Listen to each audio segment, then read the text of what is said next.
Hello friend, welcome this channel. इस video से हम समझेंगे रीइंकार्नेशन, पुनर्जन्म, यानी जन्म और मृत्यु के रहस्य। दोस्तों, जीवन में तीन बहुत बड़ा रहस्य है। एक जन्म से पहले, और एक मृत्यु के बाद, और तीसरा जब जन्म होता है तो अस्तित्व में हम आए क्यों, यानी हमारा अस्तित्व में आना और हमारे अस्तित्व के आने से पहले की अवस्था, और फिर अस्तित्व से जाने के बाद की अवस्था। तो इस विषय को समझने के लिए आइए सबसे पहले समझते हैं रीइंकार्नेशन हम किसे कहेंगे। आफ्टर बायोलॉजिकल डेथ, यानी मृत्यु के पश्चात, begins a new life in a new body. हमारा एक नई लाइफ यानी जन्म शुरू होता है, और एक नई जन्म होता है, नई जीवन शुरू होता है एक नए शरीर में। क्या प्रमाण है इसके, जो मृत्यु के बाद में फिर से मेरा नया लाइफ और नया शरीर मिलेगा? तो इसके लिए आइए हम कुछ विषय को गहराई से देखते हैं। तो सबसे पहले आफ्टर बायोलॉजिकल डेथ। तो बायोलॉजिकल डेथ यानी जब हमारा शरीर फंक्शन करना बंद कर देता है, सीज्ड हो जाता है, हमारा शरीर के सारे फंक्शन सीज्ड होता है, ऐसे कंडीशन को हम डेथ कहेंगे। इस डेथ को मेडिकल टर्म्स में हम दो हिस्सा में बांटते हैं, एक बायोलॉजिकल डेथ और एक क्लिनिकल डेथ। तो क्लिनिकल डेथ क्या है कि जब हमारा हार्ट पंप करना बंद कर देता है, यानी लंग्स अपना काम करना बंद कर देता है, यानी no breath, no beat, no heart beat and no brain activities. यानी जब हमारा हार्ट काम करना बंद कर देता है, हमारा लंग्स उसका फंक्शन करना बंद कर देता है, और ब्रेन की कोई एक्टिविटीज नहीं होती है, ऐसे अवस्था को हम क्लिनिकल डेथ कहेंगे। यानी no breath, no heart beat and no brain activities.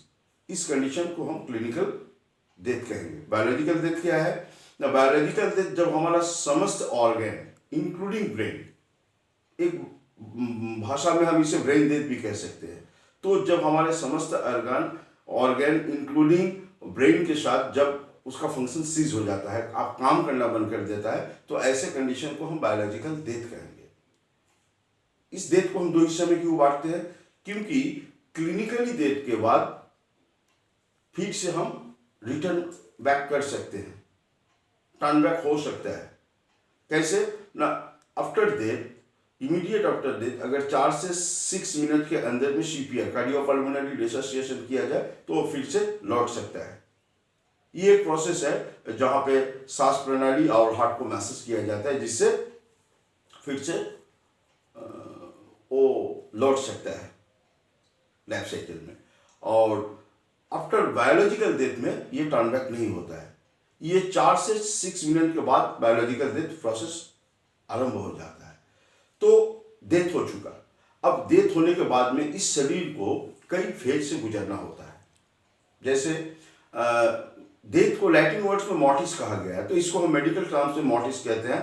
तो होता क्या है कि सबसे पहले होता है पैलोर मॉर्टिस, यानी आफ्टर डेथ करीब 30 मिनट के बाद से ये शुरू हो जाता है, जिसमें स्किन पेल हो जाता है, क्योंकि अब ब्लड सर्कुलेशन बंद हो चुका है, इसीलिए स्किन पेल होने लगता है। उसके बाद क्या होता है? एल्गर मॉर्टिस, यानी शरीर ठंडा होने लगता है, ब्लड सर्कुलेशन में नहीं होने की वजह से शरीर ठंडा होने लगता है। फिर क्या होता है? तीसरी स्टेज आता है जिसे हम राइगर मॉर्टिस कहते हैं। इसमें स्टिफनेस आरंभ हो जाता है। ये स्टिफनेस करीब आफ्टर डेथ करीब 2 घंटा बाद से शुरू हो जाता है, आरंभ हो जाता है। तो राइगर मॉर्टिस सबसे पहले हमारा फेशियल मसल्स जो है ये स्टिफनेस होना आरंभ होता है, और धीरे धीरे ये प्रोग्रेस करता है लिम्स के तरफ में। और ये प्रोसेस कंप्लीट होते होते 4 से 6 घंटा समय लग जाता है, और जहाँ पे स्टील 12 से 24 घंटा तक ये स्टे ऑफ करता है। उसके बाद से फिर चौथी फेज में आ जाता है, जिसे हम कहते हैं लाइवर मॉर्टिस। तो लाइबर मॉटिस में क्या होता है कि रक्त जो जमा है वो ब्रूइस, डिस्कलर, ये सब दिखाई देने लगता है। तो ऐसे अवस्था को हम ब्लैबर मॉटिस कहेंगे।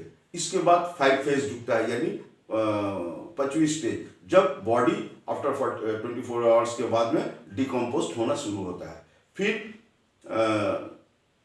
कई चरण गुजरने के बाद में हमारा बॉडी डिकम्पोज होते एक समय में पंचभूत के शरीर फिर पंचभूत में लीन हो जाता है। ये रही देह के बाद के ये शरीर को गुजरने की। लेकिन ये शरीर जब गुजर गया फिर क्या होता है, तो इस बात को हम समझते हैं कि एक जीवित शरीर और एक मृत शरीर से। दोस्तों फर्क क्या है एक जीवित और मृत शरीर में? दोनों शरीर ही तो है। मृत शरीर में ऐसा क्या नहीं है जो जीवित शरीर में है? तो खूब सहज उत्तर है इसका, जो एनिमेट्स मैटेरियल्स जो मृत शरीर में नहीं है। यानी मृत शरीर को एनिमेट मैटेरियल्स के साथ जो संबंध था वो विच्छिन्न हो गया, अटैचमेंट टूट गया, जिसे हम वाइटल फोर्स भी कहते हैं, प्राण शक्ति भी कहते हैं। तो इसकी अटैचमेंट टूट जाता है और फिर पंचभूत के शरीर या साइक्लिक वे में फिर आगे बढ़ने लगता है। आगे जो वाइटल फोर्स था वो अपने साइकिल में चला जाता है। तो इस विषय में हम नेक्स्ट वीडियो में चर्चा करेंगे। आज के लिए इस वीडियो यहीं पर रखते हैं। आपके लिए एक सवाल, ये अटैचमेंट टूटता क्यों है? आप कमेंट बॉक्स में अवश्य लिखिए, फिर अगले वीडियो में चर्चा करेंगे, समझेंगे इस बात को। धन्यवाद।